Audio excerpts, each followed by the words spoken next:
E nós estamos aqui precisamente nesses dias, dando sequência, como eu disse, está tudo interconectado. Quando Jesus chega aqui no capítulo 6 de Mateus, do verso 25 ao verso 34, que é o que nós estamos tratando desde ontem, vamos continuar tratando enquanto houver ocasião pertinente para tratarmos desse tema. Ele está falando de ansiedade, que eu disse ontem a você, que é um dos temas aos quais Jesus dedica uma sequência mais prolongada de argumentação a respeito, de enfatização a respeito. Porque a ansiedade está na base de todos os nossos desarranjos, de todas as nossas doenças, de todos os nossos estresses.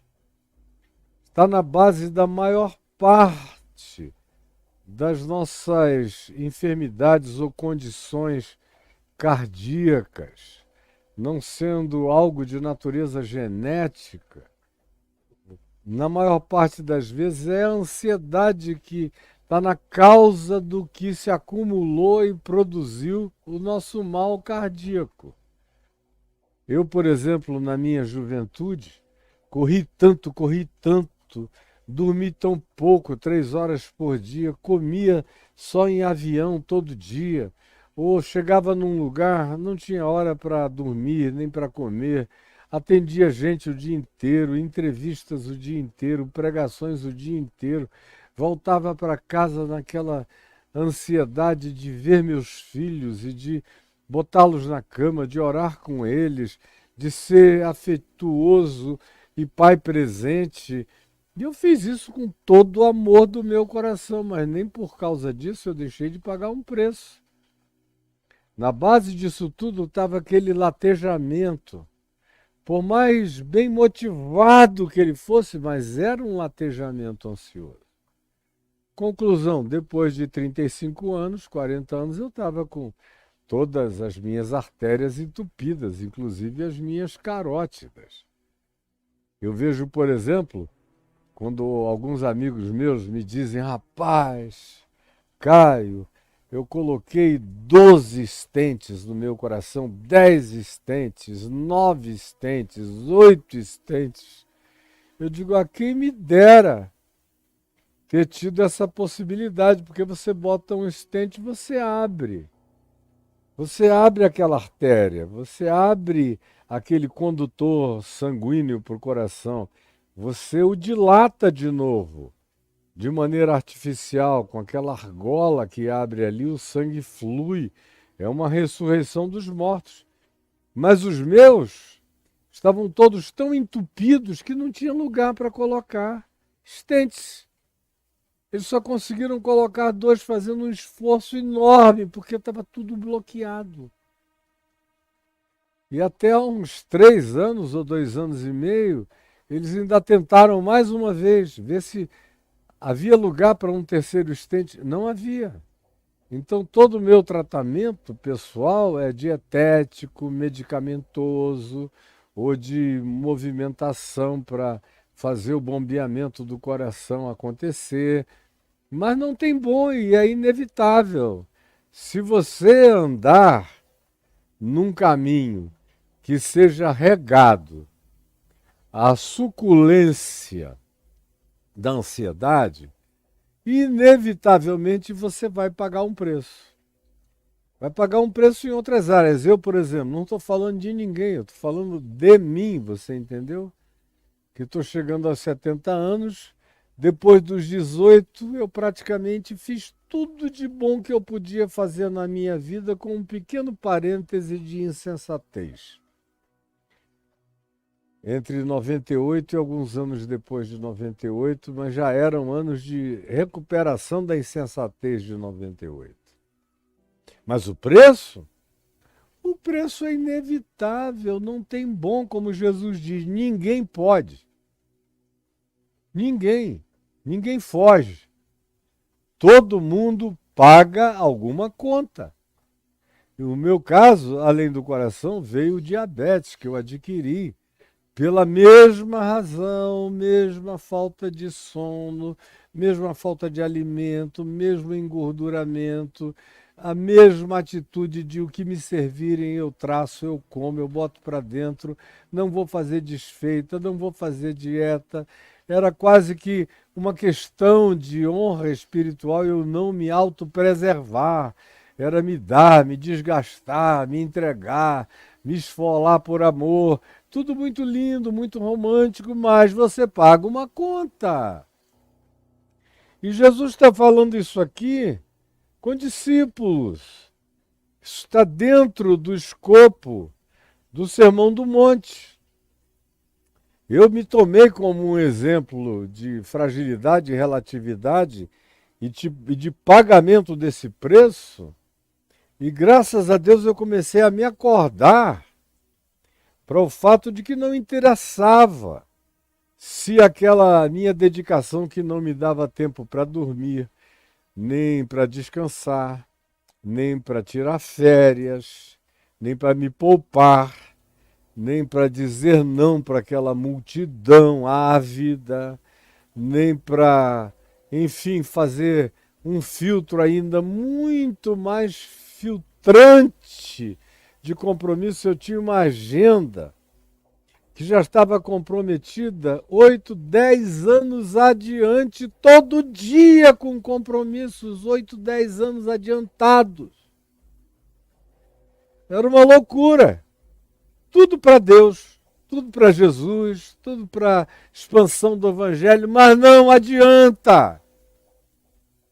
Não é a causa, sendo nobre, sendo justa, sendo boa, que vai poupar o colesterol de entupir as suas artérias, que vai poupar as suas carótidas, que vai poupar a questão e a situação sistêmica do desenvolvimento de um diabetes. Não adianta você ficar 35 anos num avião datilografando horas e horas e horas e horas e horas e horas. Pode ter feito 180 livros, como eu fiz, mas e daí? O preço teve que ser pago. Ou as pessoas me perguntam, como chegam nessas caixinhas, algumas perguntas do tipo: Caio, trabalhando tanto como você trabalhou nos últimos 50 anos, neste meio século de atividade intensa e ininterrupta, como você também conseguiu ler tanto?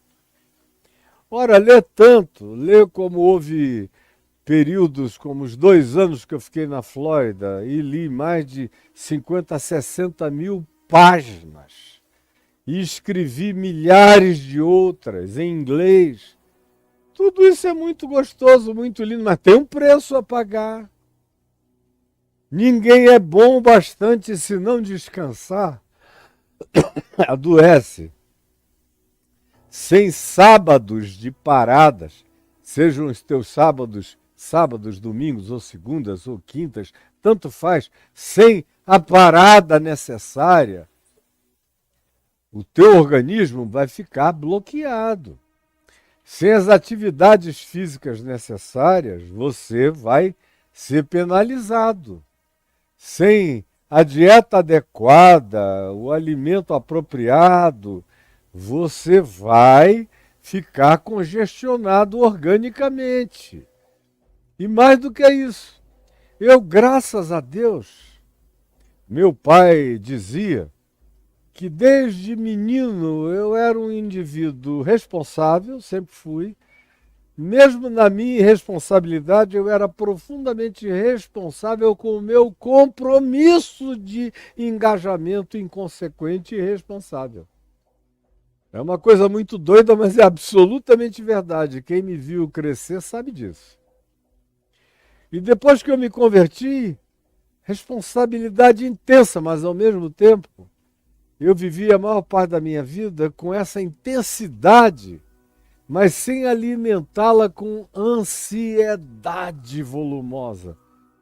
O que ficou presente foi a ansiedade inevitável do horário. Eu tenho que cumprir esse horário.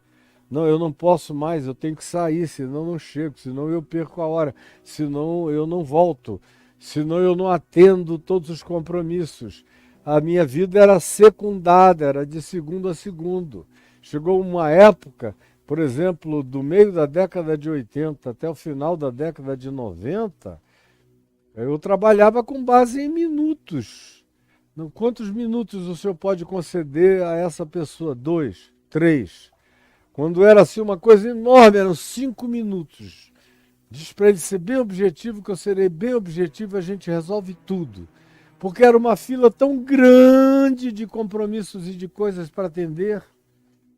Uma reunião de 1 hora com alguém tinha que ser uma figura de um significado, de uma importância e cujo resultado de conversa iria produzir soluções tão extraordinárias que eu podia separar aquela hora. Do contrário, era uma eternidade na minha agenda um negócio desse.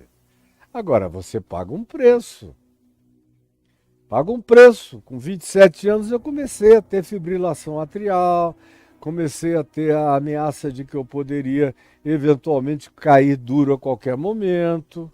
Eu vivi com uma espada na cabeça e não parei de fazer nada do que eu fiz. Até que as coisas foram se agravando, eu tive que fazer intervenções variadas que me ajudaram, que me melhoraram as funções cardiológicas. Aí veio o diabetes, que eu trato minuciosamente, cuido com todo o meu carinho. Ando hoje em dia com a minha maquininha de aferição de como é que está a minha medição de glicemia. Está normal para essa hora do dia.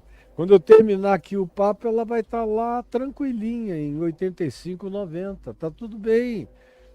Agora, eu não comecei a fazer isso com 27 anos, como eu deveria ter começado.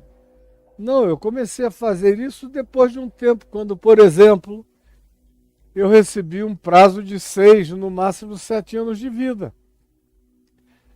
Há uns 15 anos atrás, no máximo.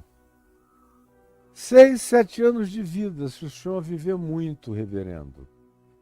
E aí eu olhei em volta com os meus netinhos ainda, todos se desenvolvendo. Hoje a minha mais velha já tem 24 anos, a minha neta mais velha. E o caçulinha vai fazer 2 anos agora, daqui a alguns dias. São 6, meus filhos. O mais velho, naquele tempo, ainda não tinha a idade que tem agora, né? Daqui a mais 1 ano e pouco ele faz 50 anos. Mas naquele tempo, há 15 anos atrás, ainda tinha muita coisa que eu queria ver ser desenvolvida nele, como ainda hoje tem. E em todos os outros filhos. A alegria de vê-los se desenvolverem, de produzirem, de se tornarem independentes, autônomos, já eram. A maior parte dos mais velhos já eram. Mas eu queria ver todos. Mas foi naquele momento, naquela hora que eu falei, não, ou eu tomo cuidados completamente especiais e levo esse mandamento de Jesus mais do que a sério, porque a gente ouve falar de ansiedade e aí não, parece que não tem nada a ver com aquilo que é importante. Importante é não adulterarás, não matarás. Mas não viver ansioso é não te matarás. Não viver ansioso é não te farás mal físico, mental, psíquico, orgânico e de todas as outras naturezas. Parece que só tem importância não dirás falso testemunho, não mentirás. Mas não andeis ansiosos, parece que é coisa de somenos. Mas ao contrário, minha gente, está na base das importâncias da vida.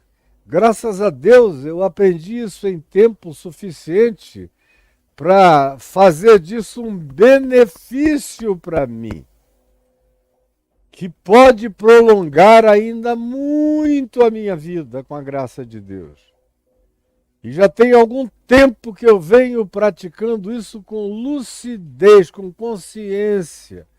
E a minha mulher é testemunha de que se eu já era, desde garoto, uma pessoa responsável com o que eu fazia, ao mesmo tempo sem nenhuma neurose com a minha responsabilidade, eu fazia o que podia, o que não podia, eu não levava para a cama, eu dormia em paz. Nem que fosse às 3 horas inclinado no avião, na janela, eu dormia em paz. E não guardei, e não transformei minha mente nem minha alma num armazém de preocupações. O que dava para fazer, dava. O que não dava, não tinha dado. E eu seguia adiante, sem me culpar de nada. Isso foi o que me salvou, porque isso diminuiu a ansiedade destrutiva dentro de mim. Ficou só aquela camada de ansiedade da responsabilidade do relógio, do compromisso, da agenda, mas sem o resfolegamento ansioso que acaba acelerando e matando mesmo as pessoas de maneira violenta. E por todos os modos. E disso, graças a Deus, eu fui poupado pela natureza da fé, da confiança, do descanso e do treino que nessas áreas eu tinha aprendido e praticado para mim mesmo. Mas quem me dera ter tomado os cuidados que eu venho tomando nos últimos 15 anos se eu tivesse feito isso praticamente a vida inteira. Eu estaria aqui vendendo força, energia, poder e tantas outras coisas para quem quisesse, porque hoje, depois de ter vivido até aqui essa vida como se fosse o Lula uma vez, quando me conheceu em 89, nós iniciamos os nossos papos em 1989, 90, e ele, várias vezes, a secretária dele vivia atrás da minha para marcarmos horários para a gente se encontrar. E eu estava ou na Inglaterra, estava nos Estados Unidos, estava na Alemanha, estava no Nordeste, estava no Brasil Central, estava no Sul, estava em todo lugar, todo dia. Aí eu me lembro que a gente se encontrou uma hora, ele falou, cara, você está numa campanha presidencial? Porque eu fiz essa campanha presidencial, tinha sido a primeira dele, contra o Collor de Mello. Foram 8 meses na estrada, eu quase morro. E você está quanto tempo nisso? Aí naquele tempo eu disse a ele, eu já estou há 20 anos nessa sem parar. Ele falou, não dá, como é que você aguenta? Falei, pois é. Só que ia chegar uma hora em que o corpo não iria aguentar. Em que o cérebro não iria aguentar, as emoções não iriam aguentar.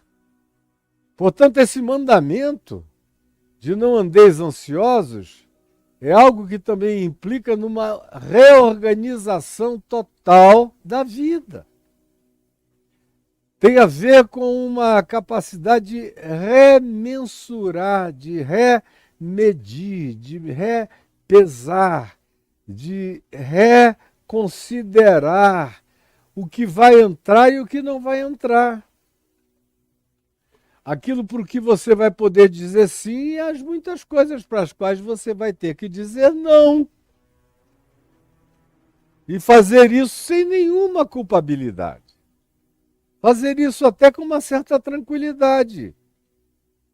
Porque uma das coisas que me ajudou profundamente a controlar, não ansiedade gritante, que eu nunca sofri dessa, repetido só hoje pela terceira vez a mesma coisa, nunca sofri, e já tenho dito a vida inteira, se eu tivesse sido de fato ansioso, eu tinha morrido lá embaixo, com 27 anos, 30 anos no máximo. Eu estou aqui, vou longe ainda, se Deus me permitir, se o Senhor me permitir, para a glória do nome dEle. Agora, quando você ganha essa consciência, aquela música que diz mais ou menos assim, não tenho pressa porque já corri demais, passa a ser a sua filosofia de vida, no caso é a minha.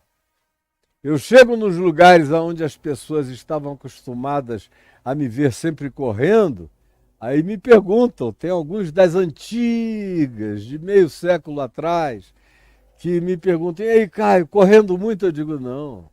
Eu ando devagar porque já corri demais. Agora vou de um outro passito. Eu vou bem devagar para poder ir muito longe, bem mais longe. E se eu nunca tive aquela ansiedade profunda, radical, entranhada, enraizada, intestina, visceral, perturbadora, insone, plantada em mim, nunca tive, mesmo. Minha primeira esposa sabe disso. Meus filhos do meu primeiro casamento sabem disso. Minha esposa Adriana, com quem eu vou fazer daqui a mais 1 ano e meio, 25 anos de casado, sabe disso. Que eu não sou ansioso mesmo. Mas existem certos modelos de existência que, mesmo se você não for ansioso, eles vão te colocar no nível vibratório de ansiedade que não deixará de ser prejudicial. Você está entendendo o que eu estou falando? É muito claro, é muito óbvio o que eu estou dizendo. Então, ontem nós vimos Jesus fazendo uma conexão entre tudo que ele tinha dito antes e a sequência do que ele vai dizer depois, que é sobre ansiedade. Aí nós vimos as conexões, está tudo gravado do dia de ontem. Eu recomendo que você, se não estava aqui no dia de ontem, assista o dia de ontem para entender o dia de hoje. Assim como você tem que começar lá em Mateus 1:1 para entender o dia de hoje. Ou pelo menos você teria que voltar para o Sermão do Monte, para os Macários, para os bem-aventurados em Mateus 5:1, para entender o dia de hoje, porque está tudo entrelaçado. Tudo entrelaçado, como ontem eu fiz um sumário dos entrelaçamentos. É por isso que o verso 25 aqui começa com esse "por isso vos digo", porque é consequencial. Se vocês não alterarem os seus valores, os seus significados, as suas importâncias, as suas prioridades, se vocês não reorganizarem o seu tempo, se vocês não assumirem pacificadamente a sua relatividade, se vocês não entenderem a limitação do significado de um dia de 24 horas, uma semana de 7 dias, em um ano de 365 dias e 6 horas, se vocês não entenderem o valor e a importância santa, de algum sábado, de algum shabat, de algum dia de descanso, de algum momento de desmobilização, de virada, de desligamento, de alteração de agenda, de consciência, de atividade e de mutação de olhar para renovar o cérebro, a mente, as emoções e tudo mais no ser, não tem bom. A gente vai adoecer, seja de maneira muito grave, mais ou menos grave, ou média, mas vai pagar um preço. E Jesus está falando aqui que a ansiedade se torna uma coisa praticamente inevitável na gente, em razão das prioridades adoecidas da nossa mente, das importâncias distorcidas, como eu falei semana passada inteira. Está tudo gravado aí. Quem estiver levando a sério o que está aprendendo comigo aqui, quando perde, volta atrás para pegar a sequência inteira, para eu não correr em vão, para eu não falar em vão, para eu não ficar com vãs repetições. Pelo amor de Deus, me ajudem e se ajudem. Então, antes de tudo, eu fiz questão ontem de passar o dia inteiro explicando que esses princípios que Jesus ensina sobre como botar a ansiedade num lugar de não destrutividade na existência da gente, na mente, na alma, nas emoções, nos afetos, nas funcionalidades, na saúde orgânica, espiritual, psíquica, relacional, comportamental, em tudo que diga respeito à natureza da nossa existência, do visceral ao superficial, que diga respeito à ansiedade, tem que vir precedido daquela compreensão inteira. se eu não tiver aquela compreensão, eu vou viver ansioso. Até porque eu habito num mundo de instigamento à ansiedade de dia e de noite. A gente lida com mídias de aflição. Você pega aí, e todos nós andamos com um ataviamento celular. O celular virou um ente que faz parte, é quase um membro extensivo do nosso ser. É uma entidade complementar da nossa vida e é uma entidade de estímulo. A ansiedade, eu já chequei, deixa eu ver quem falou comigo, quem está esperando, quantos milhares estão aguardando. Imagina só, se eu fosse tratar as minhas redes sociais com ansiedade, eu estava morto também. Porque tem posts que eu faço que eu olho lá, além das 25, 30 mil curtidas, e de pessoas, ou os comentários que vão aos milhares e milhares e milhares de comentários. Eu queria poder entrar e sair falando com todo mundo, mas aí eu teria que não viver mais. Eu não conseguiria. Então eu sei, e as pessoas precisam saber, que eu tenho um limite humano de tempo para conseguir realizar. Do contrário, é morte certa, porque não tem bom para conseguir estabelecer essa conciliação. Se você não se proteger, ninguém vai proteger você. E você vai adoecer. Então, tudo começa com ressignificações, com revalorações, com reagendamentos. Quando eu boto uma coisa nova para dentro, de algo que já está lotado na minha vida, eu vou precisar tirar alguma outra de dentro da minha existência. Eu botei essa, eventualmente eu vou ter que tirar outra. Vou ter que remover uma outra.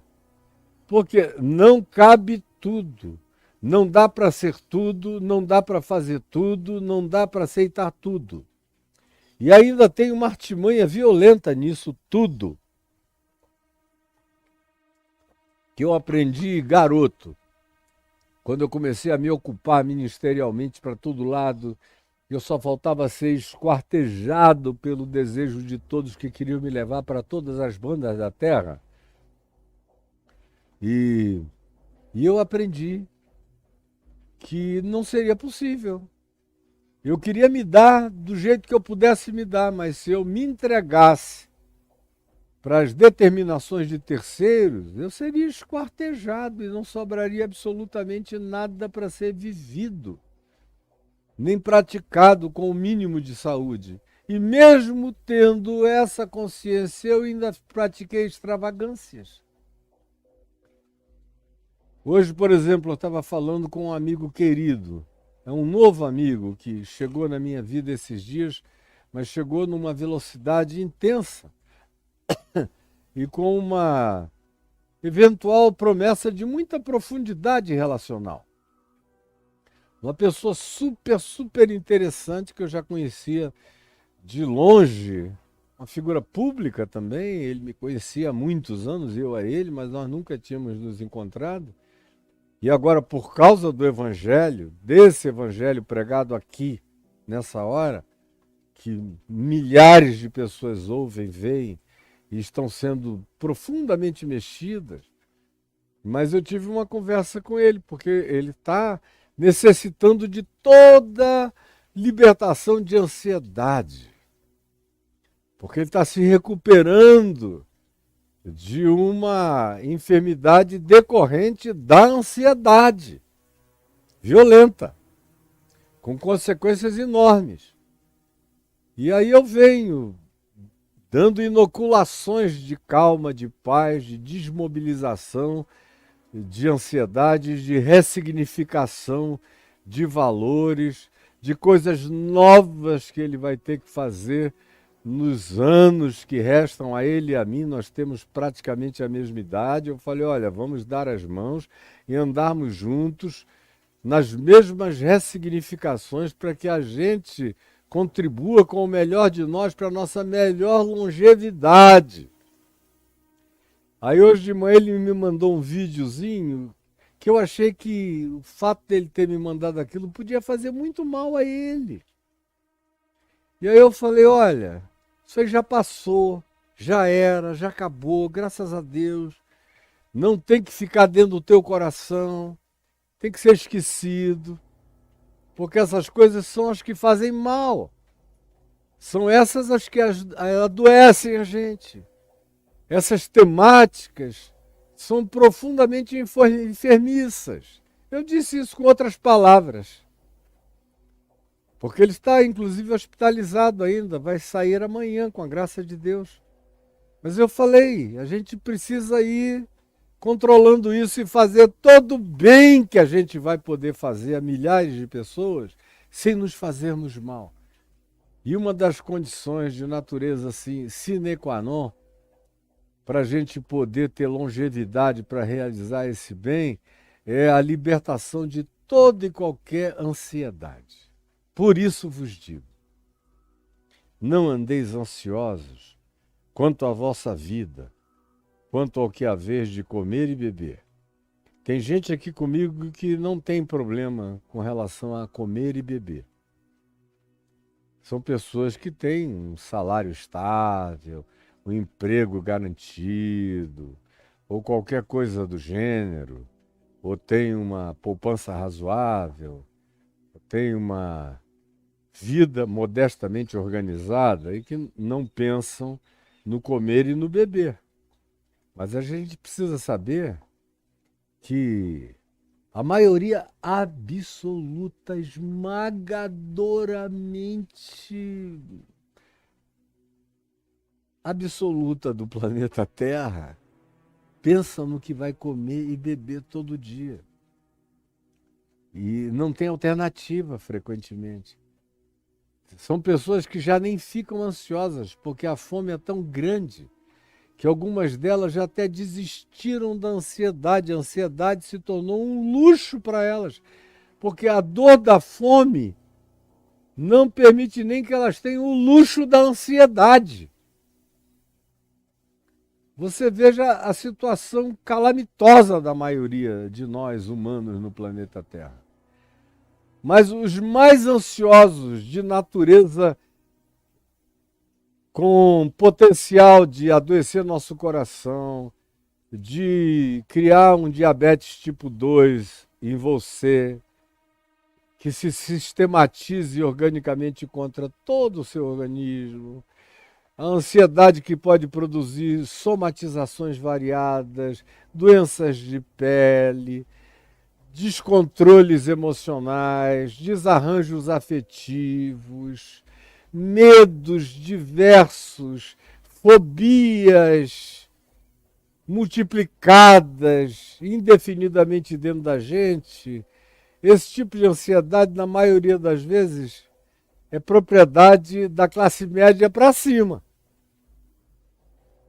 São justamente os que não têm problema com o comer nem com o beber, os que vivem ansiosos pela pior de todas as ansiedades. É o que eu faço para ter mais, o que eu faço para acumular, o que eu faço para não perder, o que eu faço para não ser dilapidado, o que eu faço para manter, o que eu faço para investir, o que eu faço para ser mais relevante, o que eu faço para ser notado, o que eu faço para ser significativo, o que eu faço para ser percebido, o que eu faço para ser afamado, o que eu faço para ser influente, o que eu faço para não perder o espaço, o que eu faço para ganhar novas posturas e níveis e alcances, o que eu faço, e que coloca a maioria das pessoas numa angústia recorrente, ininterrupta e crônica, e que não tem bom para aguentar, para suportar, não tem ninguém.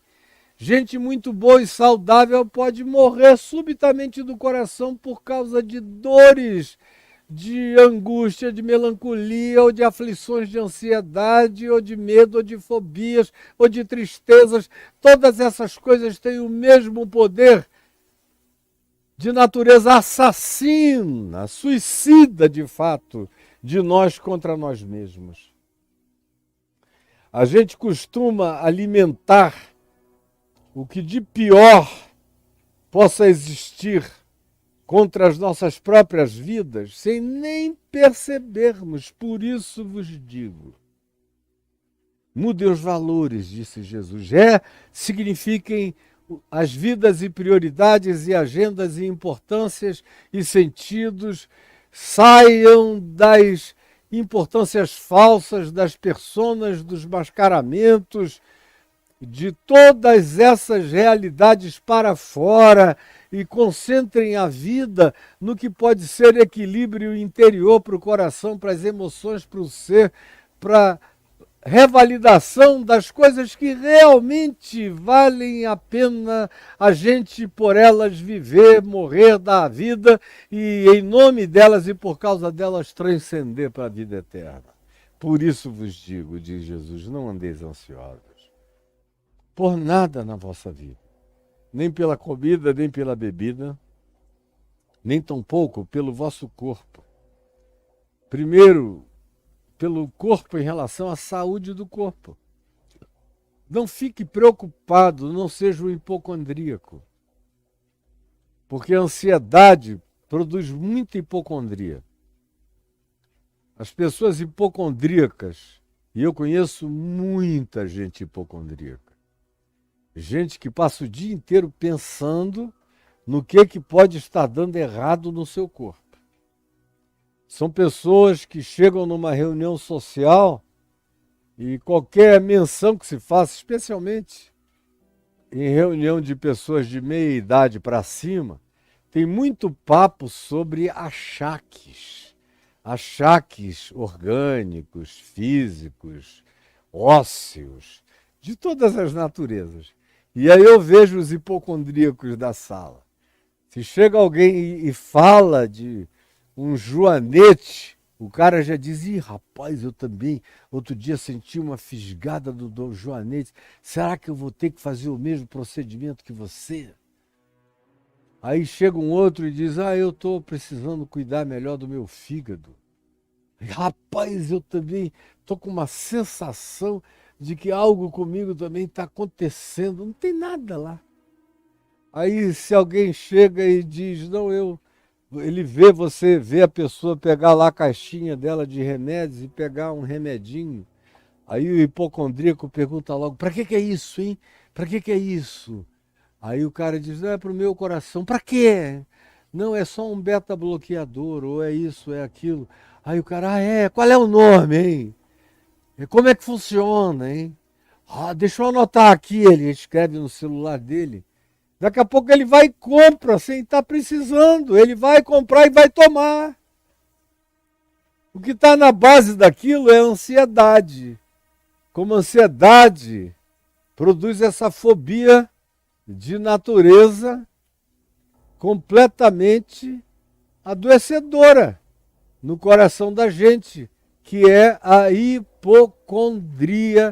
essa obsessão pelo nosso estado possivelmente negativo, física, orgânica e mentalmente. É o indivíduo que se identifica com todas as narrativas de enfermidade ou com todos os processos enfermiços que ele observe. Ele começa a sentir muitas vezes as mesmas coisas, ele começa já na mente a produzir, dizer, te telefona 2 dias depois, aquela conversa que a gente teve, você sabe que eu acho que eu estou com a mesma coisa, porque depois daquela conversa eu passei a sentir isso e aquilo, estou preocupado,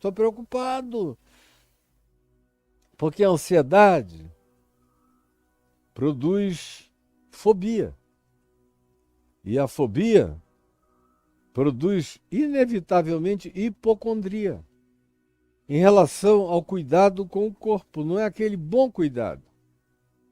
Não é o cuidado de uma pessoa que, dependendo da hora, faz os exames e faz os check-ups acautelados relacionados à idade que tem, ao tempo que tem, os sintomas que apresenta. Depois de uma determinada idade, você começa a ter que fazer naturalmente, todo ano, de 2 em 2 anos, uma verificada geral. E depois que você chega ainda a Outra idade mais avançada passa a ser algo obrigatório, se você tiver meios. E mesmo quando você não tem meios, eu recomendo todo mundo, se inscreva logo antecipadamente na fila do SUS para fazer e pedir do clínico do SUS todos os exames necessários para que você, mesmo que espere 2 meses, 3 meses na fila, volte com relatório orgânico geral para que você não seja apanhado de surpresa. Mas isso não tem nada a ver com ansiedade. Tem a ver com uma precaução inteligente, sensata e sábia para a vida, que quando é uma precaução, quando é feito com data, com agenda, com naturalidade, com normalidade, não é sintoma de hipocondria, só de amor próprio, de autocuidado e de autopreservação, que todos nós precisamos aprender, até porque se eu não aprender a amar a mim mesmo e a cuidar de mim mesmo, eu não terei amor bastante para cuidar de ninguém, nem do meu próximo, a começar de dentro da minha casa, dos meus, dos seus, de todos os nossos. Então não andeis ansiosos pelo vosso corpo. E eu parei aqui, o texto tem uma sequência, mas eu parei porque essa obsessão negativa com o corpo é a mãe, é a unção, é a coroa, é o cetro, é a desgraça do trono da hipocondria, da fobia hipocondríaca.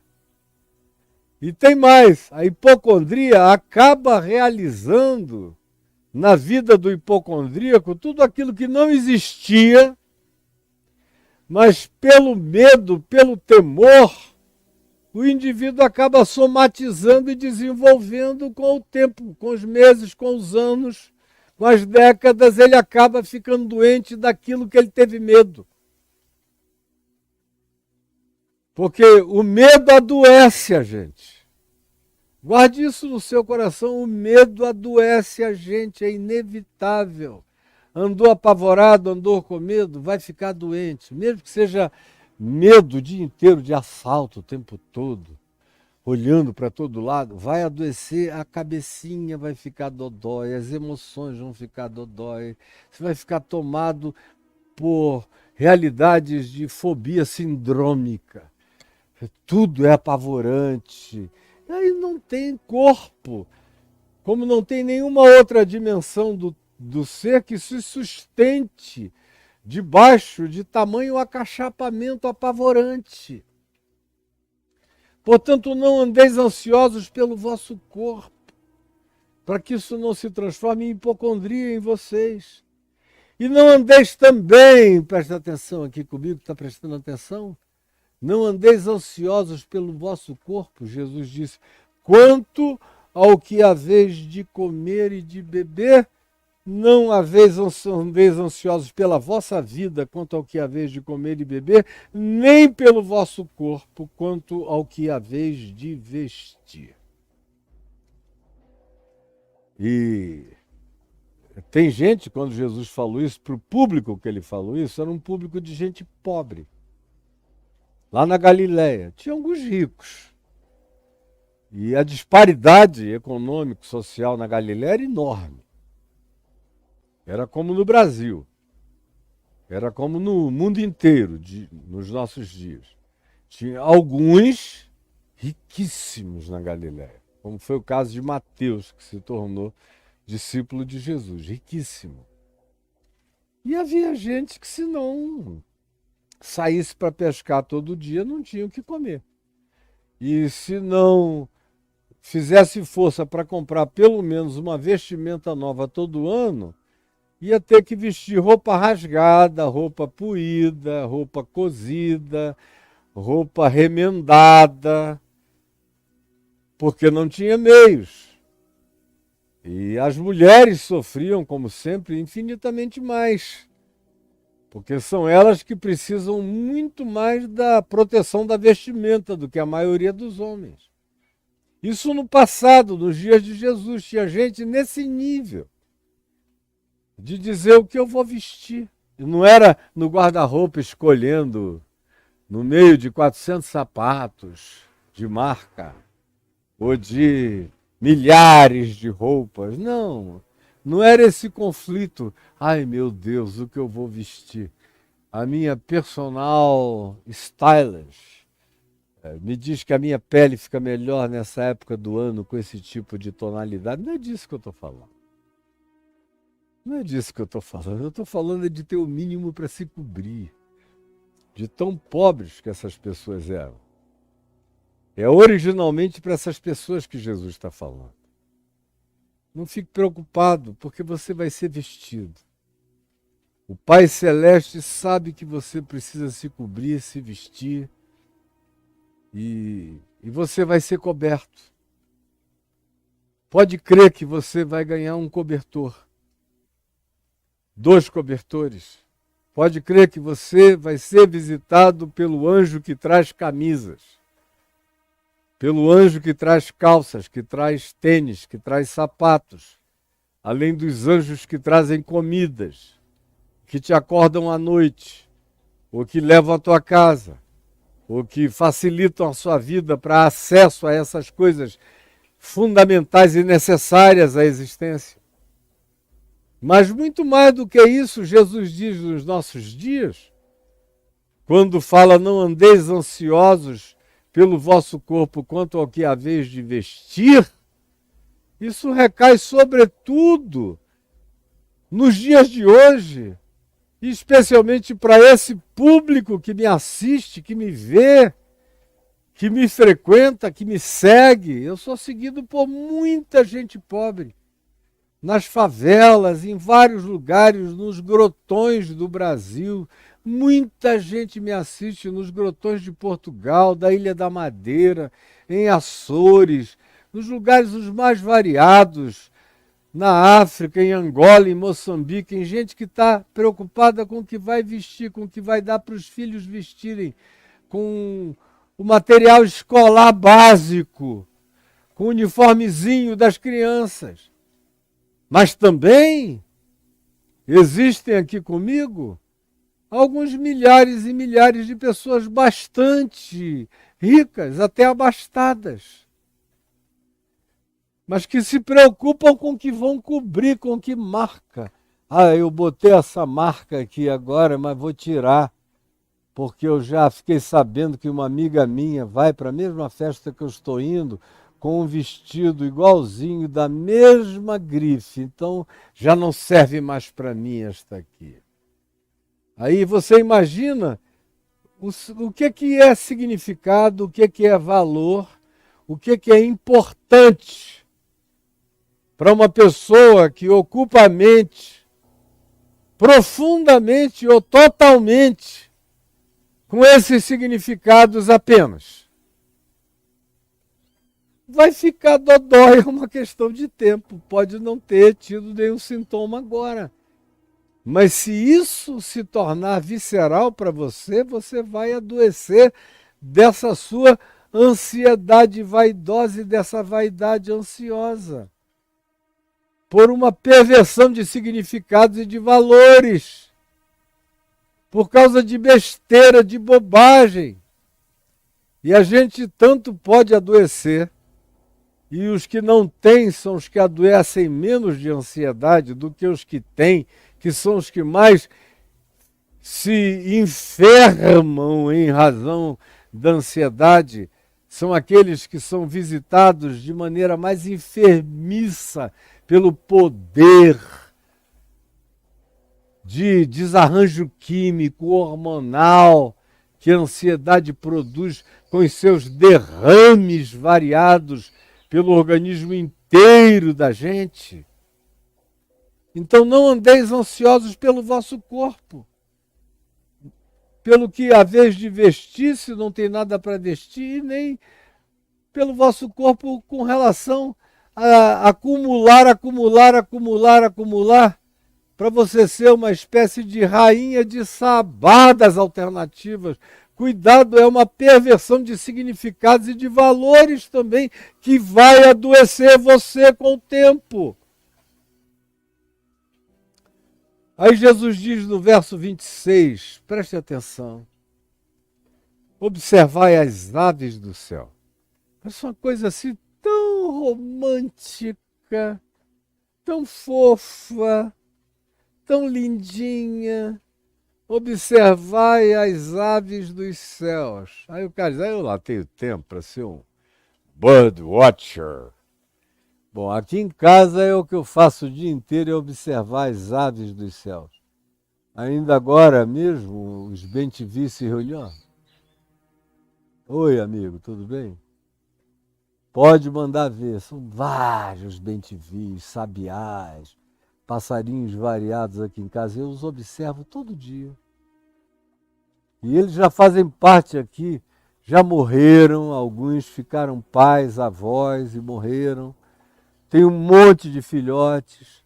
As araras aqui, exatamente de cima, tem aquele pé de guapuruvu, que bota uma copa enorme aqui em cima, dá uma castanhinha que elas vêm comer, e o ninho delas está aqui ao lado, a metros de distância. Então, elas chegaram e agora já tem uma segunda ninhada. Daqui a pouco elas vão começar a ver os netos delas. Depois os bisnetos, elas são longevas.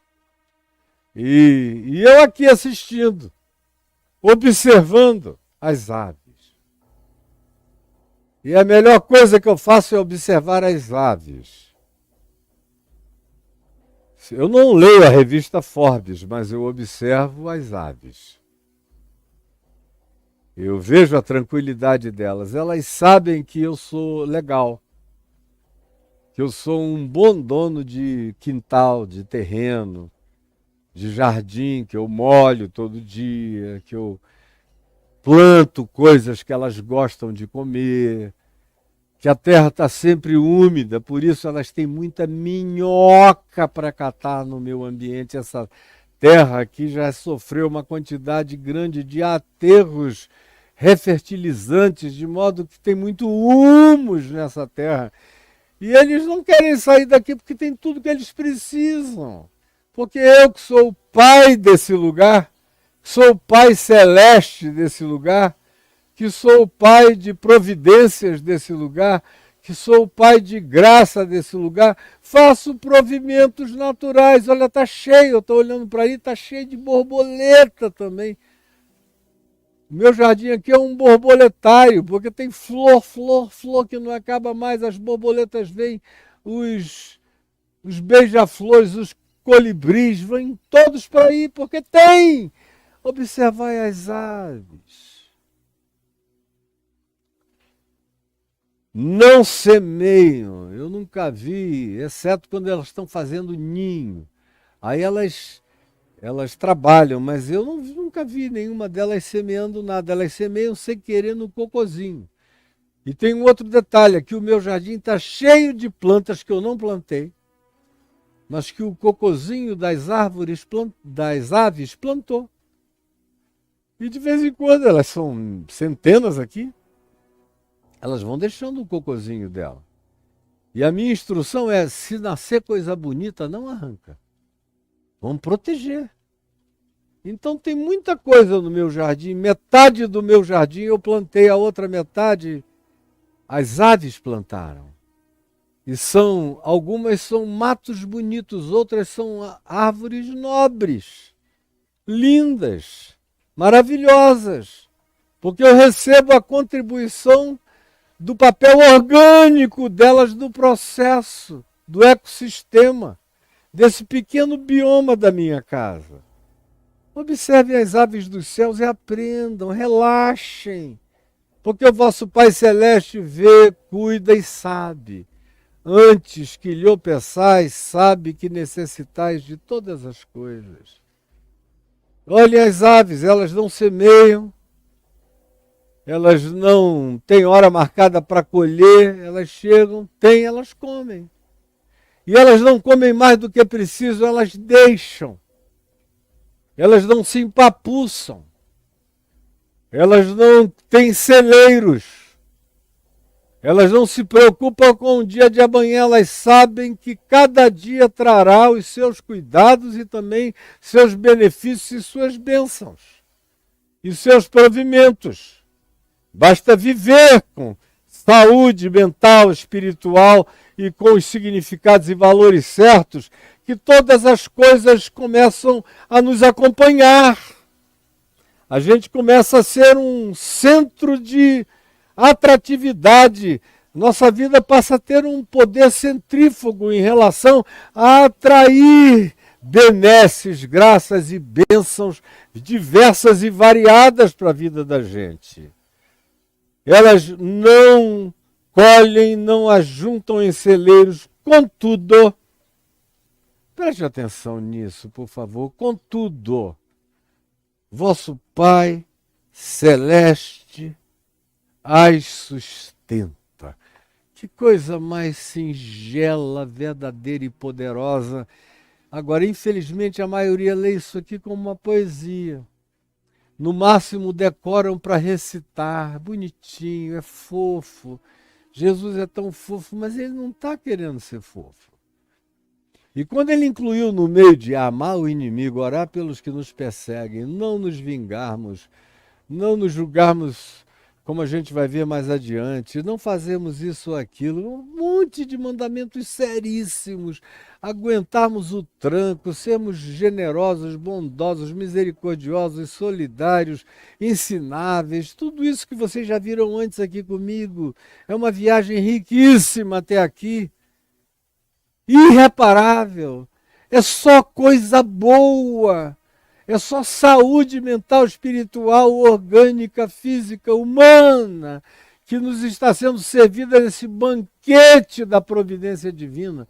E aí, no meio disso, ele diz, contudo, não andem ansiosos, olhem em volta, aprendam com as coisas simples, ressignifiquem a vida de vocês, aprendam com as aves, olhem só, vejam como elas vivem.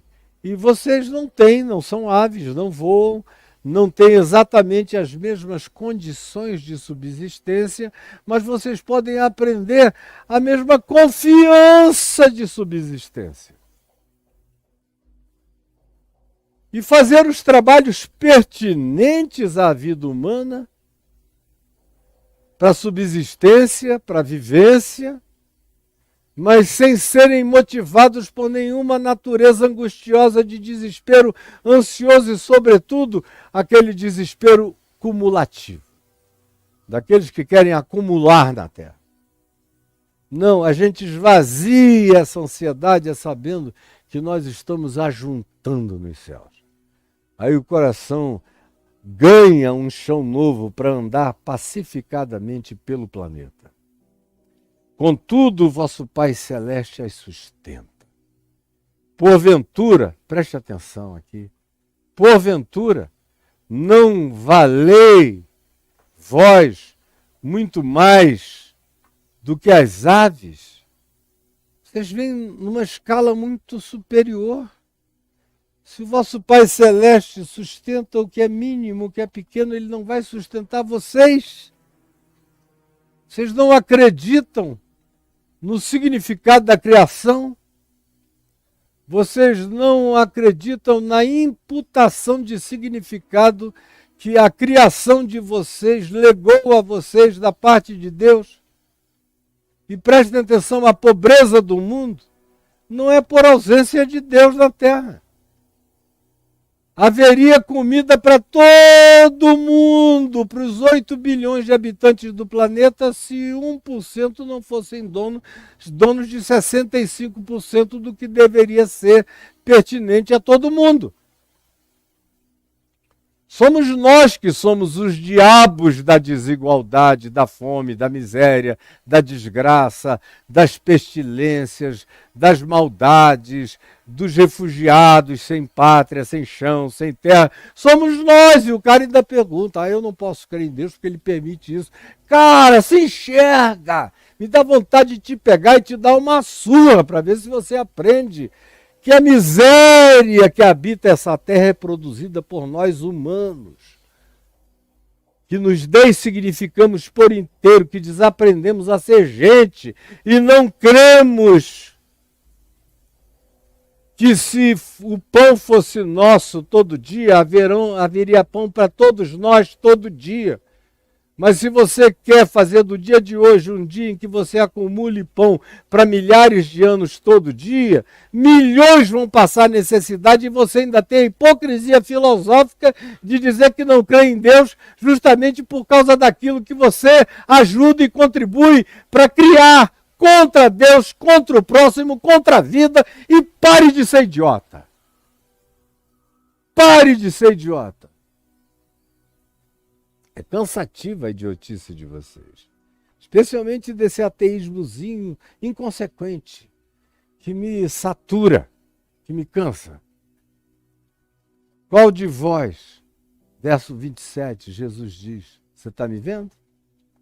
Qual de vós, por ansioso que esteja, por mais ansioso que eu levante, qual de vós, por mais neurótico e preocupado, consegue acrescentar 1 metro, um côvado, ou meio metro, ao curso da sua existência? O que Jesus está dizendo é literal mesmo. Você não consegue ter poder nem sobre o passo seguinte. Você não consegue ter poder nem sobre o passo seguinte. Você deu este passo. O próximo é graça de Deus também. Como o outro também é graça de Deus. Você acha que a sua ansiedade, o seu desespero, a sua pressa é que vão fazer você ir longe? São justamente os elementos que podem encurtar o seu caminho. A ansiedade é o maior encurtador de caminhos. Se conhece, é por isso que Jesus está aqui falando de longevidade, de saúde mental, de saúde emocional, de saúde afetiva, de saúde física, de saúde social relacional, de saúde econômica, de tudo isso. Quando ele fala de ansiedade, de ressignificação e revaloração da vida. Qual de vós, por ansioso que esteja, pode acrescentar meio metro ao curso da sua existência? Quem? A gente viu alguns anos atrás um cara que revolucionou o planeta e que, dentre os grandes ricos da Terra, parecia ser um sujeito que amadureceu com um coração legal e que estava num processo de melhorar seu próprio coração todos os dias e morreu prematuramente com 53 anos, se eu não estou enganado. O Steve Jobs. Mas com todo o dinheiro que ele tinha, com toda a genialidade que ele possuía, ele declara várias vezes no final da vida, sabendo que estava partindo, é justamente isso. Que com todo o poder que ele tinha, ele não conseguia acrescentar mais um dia ao curso da sua vida. Pode-se até ter o poder de ficar ligados em máquina, vegetando sem saber de nada, já descerebrados, numa existência vegetativa, que é só o corpo ali, emulado como um defunto no qual artificialmente o sangue corre por máquinas. Mas já não há mais vida. Porque nenhum de nós garante o que Deus chama vida, o que Jesus chama vida. Vida zoe, vida espiritual, vida psique, vida almática. Nenhum de nós, vida bio, vida orgânica, nenhum de nós tem o poder de acrescentar um palmo ao curso da sua vida. Então, por que você vai andar ansioso? Se você não consegue acrescentar 1 metro, meio metro ao curso da sua existência, deixe de ser idiota, arrogante, soberbo, vaidoso, tolo, bobo. Como diz o profeta Isaías, é no nosso descanso e na nossa paz que reside a nossa salvação, o nosso salvamento, o nosso livramento, é no nosso descanso, é na nossa paz.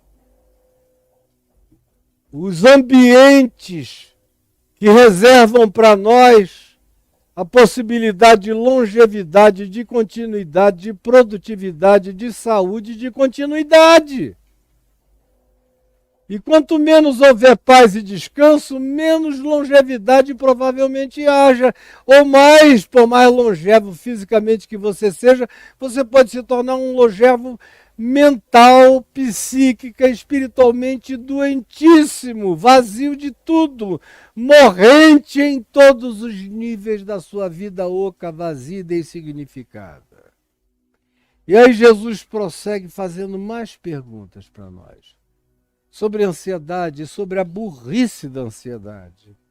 E por que andais ansiosos quanto ao vestuário, quanto à multiplicação de roupas? Isso é o vestuário.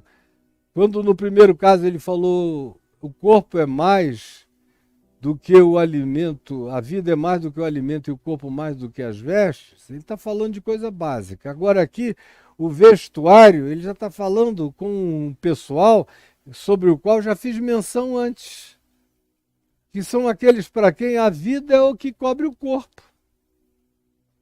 Não é o que a pessoa leva na alma, no coração, não é a vestimenta das suas emoções, não são as vestimentas da sua psique, não são as vestimentas dos seus pensamentos, não são as vestimentas espirituais das couraças de justiça e de verdade que nos protegem para viver. Não, é só mesmo uma variedade de vestuário em relação ao que o indivíduo dedica a vida inteira e gasta uma boa parte do tempo discutindo a respeito do assunto. E eu não tenho nada contra quem trabalha com moda, eu estou cheio de amigos e amigas que trabalham com moda de maneira linda. E muitos deles são pessoas equilibradas, que conseguiram colocar as coisas nos seus devidos lugares. E que buscam em primeiro lugar o reino de Deus, como a gente vai ver aqui. As demais coisas vão sendo acrescentadas. Mas por que andais ansiosos quanto ao vestuário? Quanto às aparências? E aí tem também, hoje em dia, do ponto de vista da atualização, um outro tipo de vestuário. É o vestuário das nossas plásticas, que gera uma ansiedade brutal. Eu acompanho muita gente que, no curso dos anos, desde que as plásticas se transformaram em coisa acessível a quem tinha dinheiro e depois mais à classe média também, e depois de um tempo até a quem não tem tanto dinheiro e que se submetem a fazer plásticas com gente que não consegue fazer nem bonecos de lama, mas que ousam se tornar cirurgiões plásticos de araque e que cometem barbaridades na cara, no corpo das pessoas e até matam por imprudência.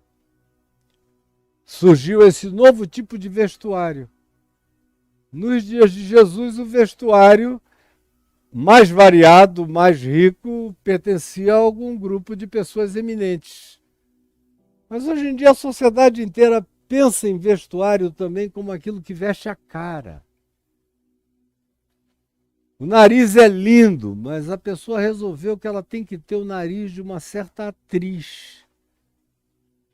Que não é o nariz dela é lindo, compõe o rostinho dela com uma graça extraordinária, até o defeitinho, até uma coisa, uma propensão pequenamente adunca do nariz faz parte do todo, do charme.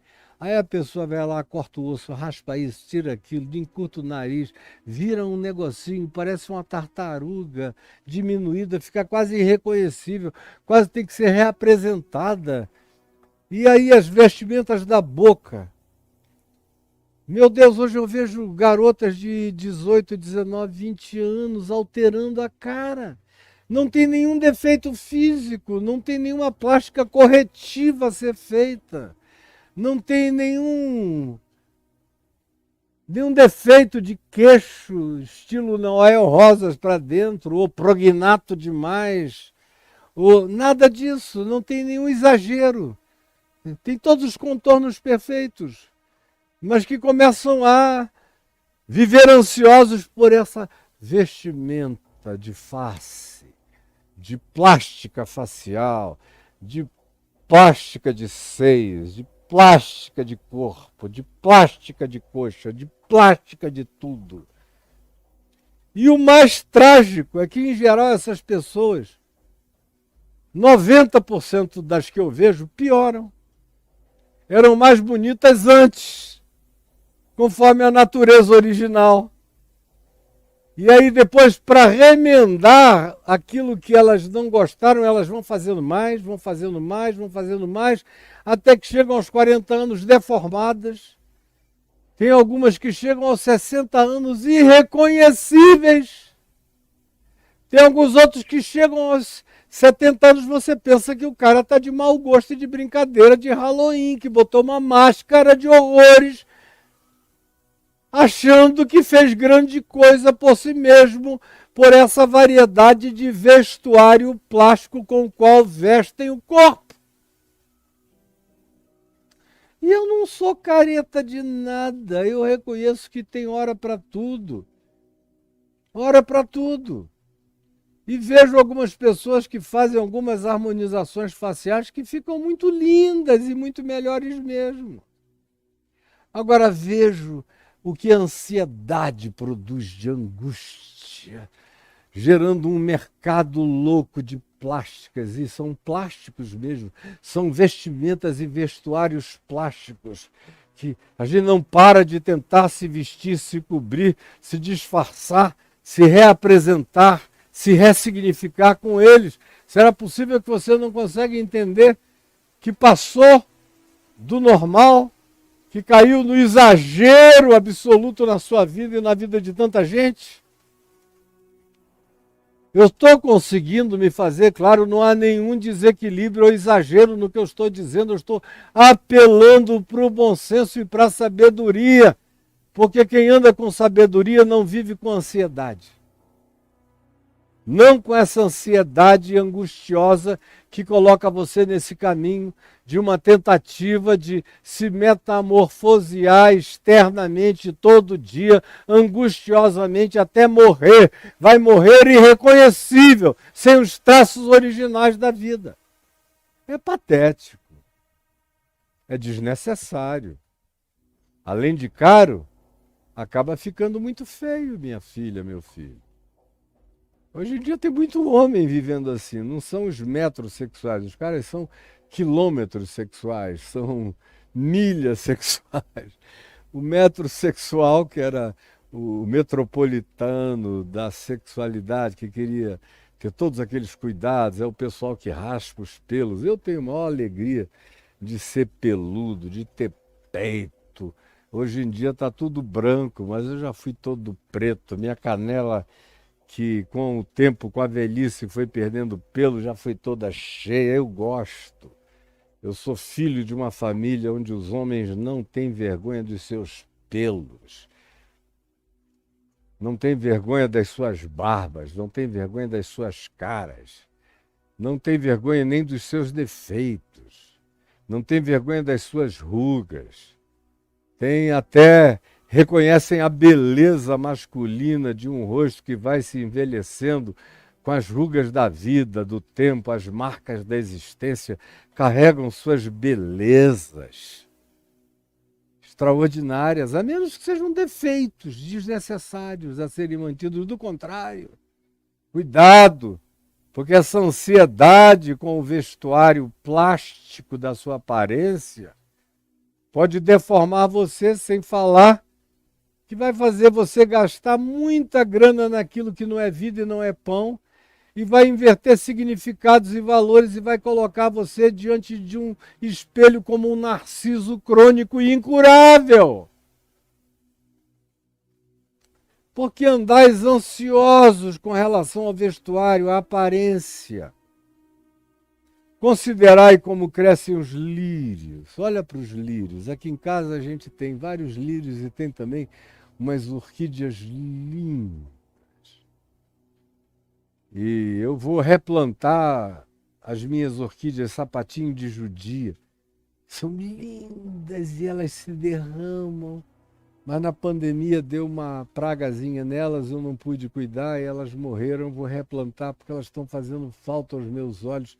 É um espetáculo diário você vê aquela beleza que nem Salomão em toda a sua glória se vestiu como qualquer uma das minhas orquídeas sapatinho de judia. E das várias outras que eu tenho aqui. Lindas, maravilhosas. Algumas parecem genitálias vegetais de uma beleza colorida extraordinária.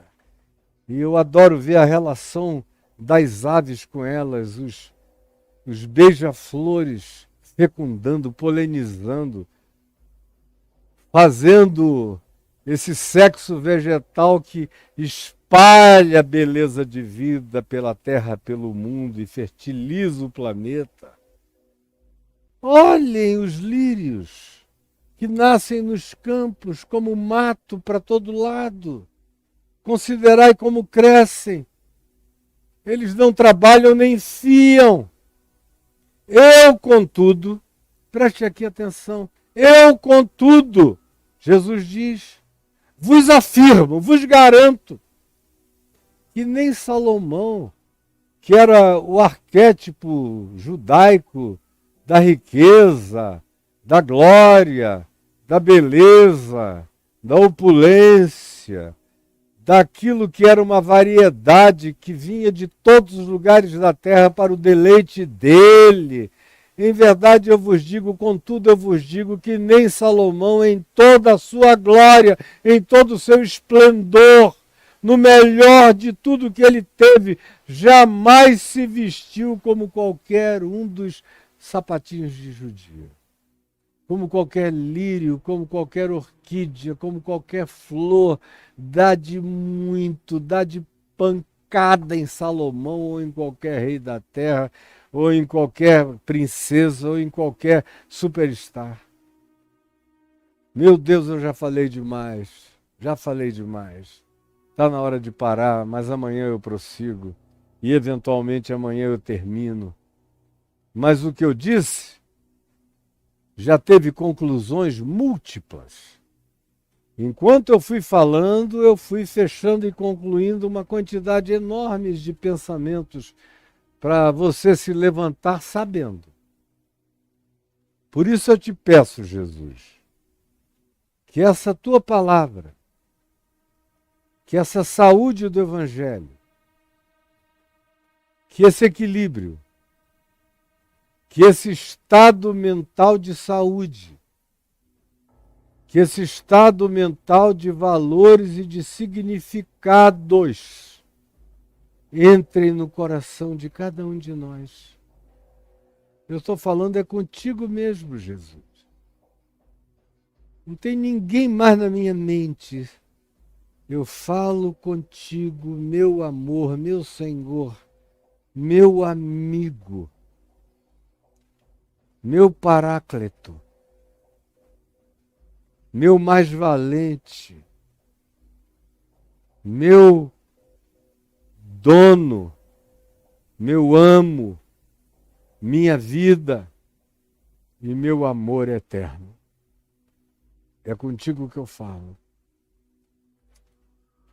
E clamo pela tua promessa de que o Espírito Santo não nos deixaria ensinando sozinhos, mas que o Espírito Santo daria convicção de verdade